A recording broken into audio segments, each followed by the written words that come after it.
지난주 그 10월 11일날 시장이 급락을 하고 10월 12일날 금요일날 장이 올랐는데 오늘 또 금요일입니다. 근데 이제 시장의 위치가 코스피는 2134 지난주 목요일을 조금 위협하고 또 장이 많이 하락을 하고 있습니다. 저는 글쎄요, 여전히 장은 그러니까 계속 이제 장이 여기서 뭐 무조건 여기가 저점이다 그걸 말씀드린 건 아니고 어느 정도 반등을 해야 또 내려갈 게 있지 않겠어요? 그래서 이제 반등의 싱어들은 살아있다 보는데, 사실 미국 증시가 어제 좀 많이 빠졌습니다. 근데 다우지수를 보면, 그러니까 제일 중요한 게 이제 지난주에 저점을 훼손하는 여부인데, 어제 미국 증시가 한 1% 빠졌습니다만은 아직 훼손하진 않았어요. 그 25,000선이 되고, 나스닥도 마찬가지입니다. 7,300선인데 아직 뭐 150포인트 정도 여유가 있어요. S&P도 마찬가지입니다. 근데 이제 어제 중국 증시가 뭐 역사상 또 4년 만에 최저치를 쳤다 보니까, 사실 저는 계속적으로 강조를 드린 게 중국 증시는 저는 뭐 2000포인트 초반까지도 보고 있습니다. 추세적 하락세예요. 무역 분쟁 이슈가 아니다 하더라도. 왜 그러냐면 중국 증시 월봉을 보시면 그냥 2월달부터 내려가던 거잖아요. 결정적으로 무역 분쟁의 모든 이슈 자체를 중국은 경제 성장률 하향 이슈로 보고 있다는 겁니다. 그래서 강조드린 것이 중국 증시의 어떤 약세가, 물론 이제 우리 장에 중간에 부담을 줍니다만은 어느 정도 중국은 기조적으로 하락세라는 것을 부인할 수가 없습니다. 네, 그렇게 보고, 최근 이제 장이 조금 어제 같은 경우에 최근 이제 계속 미국의 10년물 국채금리를 보셔야 되는데, 어제 좀 약간 매파적 발언이 나왔어요. 다시 그래서 3.1%까지 갔다가 3.181이니까 약간 안정이 됐습니다. 장이 내릴 게 없다는 거죠. 물론 이제 오늘 원화는 환율은 제법 많이 올랐습니다. 환율이 올랐다는 거는 이제 외국인 입장에서 주식을 사기는 별로 좋지 않은 환경이 되는데, 그럼에도 불구하고 외국인들이 주식을 사고 파는 게 그렇게 공격적이진 않아요. 그러니까 제가 계속 강조드리는데, 지금은 그렇게 외국인들이 지난주처럼 하루에 2, 3천억 팔 때가 아닙니다. 많이 팔진 않아요. 예, 오늘도 마찬가지입니다. 수급이 그렇게 깊은 건 아닙니다. 뭐 개인이 한 700억 정도 사고 있고 코스닥도 11억 매도니까 썩 나쁜 건 아니에요. 그래서 시장에서 이제 제가 키움증권에 일부 리포트를 좀 참조를 했는데 한 6가지 정도로 팩트를 정리를 한 것 같아요. 그래서 이 퀄스 연준 부의장이 약간 주식에 국채금리가 내릴 수 있는 이야기를 했습니다. 그래서 지난번에 이제 지난주에 급등한 게 저런 파월 회장이 중립금리 수준 아니다 해서 올랐었는데 더 높아진 건 아니다 이런 이야기를 했어요. 그 말은 어느 정도 국채금리에, 그러니까 미국의 금리 인상의 속도에 대해서 완화될 수 있는 발언입니다. 그래서 아까 보여드린 대로 10년물 국채금리가 이 발언에 3.18 정도로 안정을 보였다는 겁니다. 이게 좀 중요하고요. 달러가 강해서는 원화가 강하는데 이는 왜 그러냐면은 실제적으로 이번 주에 브렉시트 협상 자체가 진행되고 있는데, 이거 자체가 지금 약간은 뭐 북아일랜드 국경 문제라든지 이런 게 좀 있다 보니까 약간 난항을 좀 겪긴 했습니다만은 뭐 어느 정도 타결적으로 가고 있습니다. 그래서 오늘 원화가 많이 급등을 하고, 원화 급등했다는 달러가 강했다는 이야기인데, 그건 왜 그랬냐면 달러가 좋아해서 강한 게 아니고, 왜 그러냐면 국채금리가 내려오면 달러가 약해야죠. 근데 어제는 국채금리가 내려왔는데 달러가 올라버렸어요. 그 말은 파운드하고 유로화가 내려서 그렇습니다. 브렉시트나 이탈리아 이슈 때문에. 그래서 그렇게만 해석하면 될 것 같아요. 즉 오늘의 원화 급등이 뭐 시장을 어떤 좌지우지할 정도의 달러 강세로 인한 급락이보다는 파운드화나 유로화의 상대적 급등 약세에 따른 달러의 강세이기 때문에 뭐 크게 영향 오늘 기준으로는 크지 않다 그렇게 보는 것이고요. 미국은 지금 실적 발표를 하고 있는데 뭐 최근에 골드만삭스나 넷플릭스 같은 경우도 실적이 작게 나왔는데, 장에 조금 이제 부담이 되는 거는 실적은 좋게 나옵니다. 그래서 지금 팩트셋 같은 경우는 팩트셋은 이제 시장 조사 기구예요. 미국 기업들의 3분기 영업이익이 뭐 한 19% 증가할 거 추정을 하고 있습니다. 다 잘 나오고 있어요.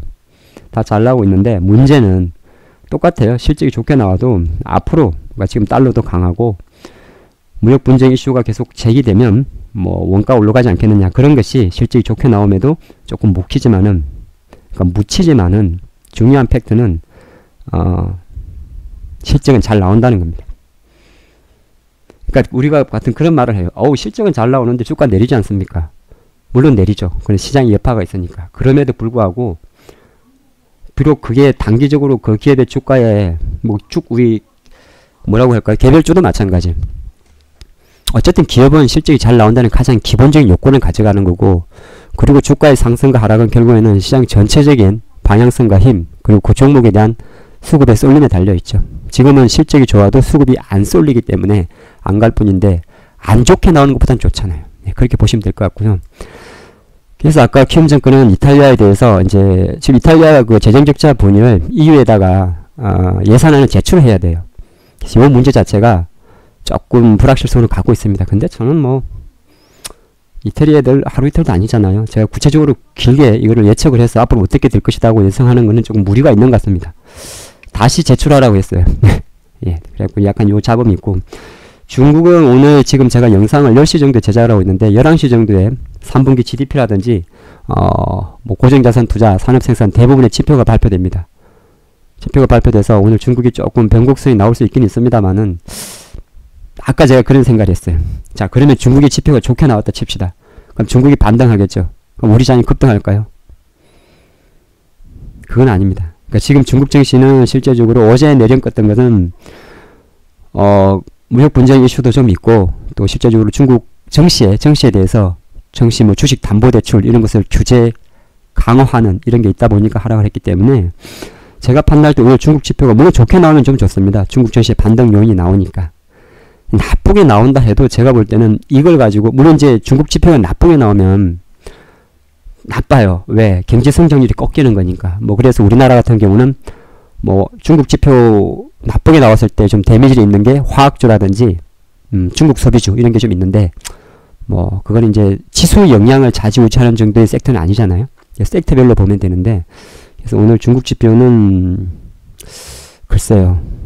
일단 요거는 지금 한승을 일단 나오니까 제가 미리 영상을 제작하는 시간에 체크할 수는 없을 것 같고, 아마 좋게 나오면 어느 정도 하락을 좀 제한한 정도, 나쁘게 나오면 중국 증시 내릴 것이나 우리 장은 그걸 가지고 뭐 같이 따라가기에는 그렇게 많지 않지 않을까 그렇게 봅니다. 뭐 제 개인적인 뷰죠. 수급 문제는 뭐 이게 아까 말씀드린 그거예요. 예. 중국의 어제 일부 증권사에 대해서 주식 담보대출을 중단하는 그런 이슈가 있다 보니까 어제 좀 약했고요. 가장 어떻게 보면 7개 중에서 페널티는 무역 협상입니다. 예, 그래서 여전히 이제 미국은 중국이 계속적으로 비협조적이다는가를 좀 하고 있어요. 그래서 그러다 보니까 이것 자체가 계속 이제 조금 쉽게 해결되지 않는 부분이죠. 그래서 예전에 잠깐 말씀드렸는데, 어차피 뭐 우리가 저도 마찬가지인데 미중 무역할 때 미중 무역 협상은 한순간에 뒤집을 수가 없는 이슈입니다. 그래도 그것이 트럼프는 대중 적자에 대해서 심각한 데미지를 계속 이야기를 하죠. 네, 많이 아는 내용이죠. 2017년도 자료를 보면 미국의 대중국 수출은 대략 1천억 불 정도 되고요. 중국의 대미국 수출은 대략 5천억 불이 넘습니다. 그럼 숫자로만 놓고 봐도 여기서 우리는 4천억 불 이상의 손실을 보게 되죠. 미국 입장에서는. 근데 지금 실제적으로 이걸 왜 쉽게 해석을 못하냐면, 일단 달러가 강해요. 달러가 강하단 말이에요. 물론 이제 연준이 금리를 올리니까 달러가 강한 것도 있어요. 근데 트럼프는 지금 이게 못마땅합니다. 근데 연준은 뭐야 저거 그러고 있어요. 우리는 우리의 일을 하는 거야 이렇게 이야기하고 있습니다. 확실히 어떻게 보면 미국은 정말 삼권 분립에 대해서 어느 정도 파워 게임이 좀 보입니다. 근데 달러가 강해버리면 실제적으로 미국의 무역 협자가 좋아질 수가 없죠. 자국 통화가 강하니까 약해야 되는 거거든요. 근데 지금 실제적으로 중국이 계속적으로 올해 4번 정도 지준율도 인상을 하고 이렇게 하고 있습니다. 인하죠. 예, 지준율 인하하고 뭐 재정정책도 피고 있어요. 경기를 부양시키기 위해서. 위안화 같은 경우도 계속 절상을 하고 있습니다. 근데 웬걸 위안화가 안 빠져요. 지금 달러당 6.4위안입니다. 6.9391. 그러니까 중국은 결정적으로 그냥 우리가 봤을 때 위안화는 연초 이후 계속 상승세입니다. 그쵸? 중국 증시는 연초 이후 계속 하락세예요. 지금 무슨 말이냐면 위안화의 꺾임이 있어야 어떻게 보면 중국 증시가 반등합니다. 또 반대로 위안화의 꺾임이 있어야 미중 무역 협상은 어느 정도 진정 국면으로 가는 건데 지금 당장 오늘 내일 뭐 극적인 반전을 기대하기는 어렵다 그렇게 보는 거죠. 그렇게 볼 수 있어요. 그래서 오늘 장의 위치를 보면 지금 코스피 같은 경우는 제가 지난주 목요일에 되게 위협했어요. 2130. 근데 다행히 잡아줍니다 지금. 그래서 저는 오늘 장의 흐름 자체를 오늘 형성한 이 단기 저점에 대해서 일시적이나마 다시 한번 지금 위치는 되게 위험한 위치예요. 아직 이게 뭐 10월달 저점이라고 말하는 거는 지나친 오류입니다. 하지만 어느 정도 다시 한번 확인하고 한 번 더 했잖아요. 다시 내려가면 이제 좀 어려워요. 근데 여기서 이제 다시 2150으로 올라가면 정말 다음 주는 조금 기대할 수가 있습니다.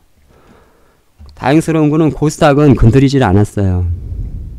네, 코스닥 705선은 건드리지 않아서 훨씬 코스피보다 좋은 힘을 보여주고 있습니다. 그래서 물론 지금 영상을 제작하면서 이제 힘이 쭉 들어오는데 전체적으로 장 아침에 조금 과하게 뺐던 게 있어요. 오늘 이제 정유주들이 많이 내렸는데 저는 아까 조금 전에 S오일에 대해서 매수 의견을 드렸습니다.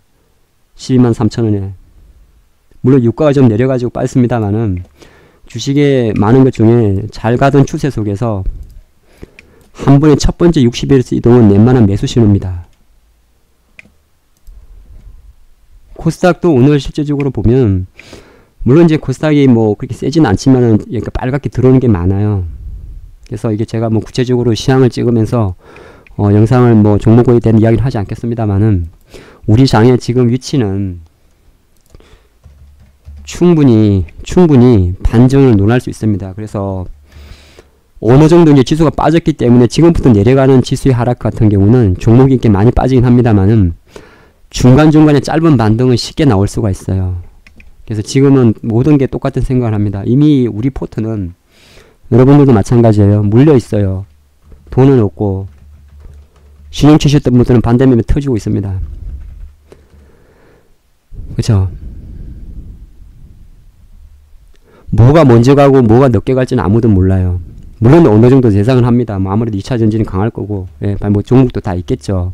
그래서 지금 장은 넉 놓고 있지는 않습니다. 왜? 생각보다 먹기가 쉬운 장이에요. 물론 종목을 잘 고르냐에 따라 차이 있겠습니다. 생각보다 장이 쉽게 움직이기 때문에 그러니까 수급 공백이라고 이야기해요. 왜냐면 거래가 지금 감소하잖아요. 다. 지금 거래량 거래대금 다 최저치입니다. 그러니까 파는 놈이 많아서 사는 놈이 작아서 빠지는 거지 압도적으로 매도 물량이 많아서 빠지는 건 아니에요. 거래량이 얕아요. 그러니까 숏스퀴즈라고 이야기를 하는데 숏커버요. 예. 숏커버. 이게 쉽게 들어옵니다. 또 미국도 변동성이 큰 거는 변동성이 크면 이번에 많이 들어보셨겠지만 알고리즘 트레이딩이 판을 쳐요. 그래서 미국 증시가 플러스 2% 전후로 움직이게 되면 거의 기계식 매매가 많습니다. 근데 미국이 이제 어제 한번 다시 2~3%를 움직였기 때문에 2% 움직였기 때문에 이제 그게 진정되게 된다면 시장은 아마 좋은 흐름으로 다음 주에 대한 기대감을 가져갈 겁니다. 물론 추세적으로는 아직까지 여기가 올해 연 저점이라고는 어떤 누구도 말할 수가 없어요. 다만 우리가 바라는 건 뭐냐면 어느 정도의 반등은 충분히 나올 수 있다는 거고 타이밍적인 측면에서 오늘 한번 오전장에 그러한 위험을 줬습니다만은 마침 장이 이렇게 잡아주기 때문에 시장에 대해서는 조금 더 다 팔고 때려쳐 이건 아닙니다. 이건 아니에요. 가까이 있습니다. 너무 기운 잃지 마시고 가끔 이런 이야기를 드립니다. 맨날 너는 반등한다 그러냐. 한 가지 중요한 건요. 우리가 하는 일이 반등을 해야 수익을 먹는 일입니다. 어떻게 보면 감성적일 수 있습니다만은 주식은 절대 싹 팔고 싹 타고 그거 아닙니다. 때를 사고 때를 판다는 소리는 아주 어르신들 그냥 하는 이야기입니다. 실제적으로 주식은 생각보다 그렇게 되지 않아요. 물론 어느 정도 시장 국면에 따라서 주식 비중을 좀 많이 갖고 있고 덜 갖고 있고는 있습니다. 물론 지금은 그런 상황인데 항상 보면 어느 정도 시장이 빠져버리죠. 특히나 이번 장 같은 경우는 갑자기 빠졌잖아요. 그럼 지금은 우리의 가장 큰 관리는 리스크 관리입니다. 근데 말이 리스크 관리인데 쉽지는 않죠. 근데 다만 아까 제가 말씀드렸는데 충분히 수급이 가볍기 때문에 기회는 항상 곁에 있습니다. 앞으로 있습니다.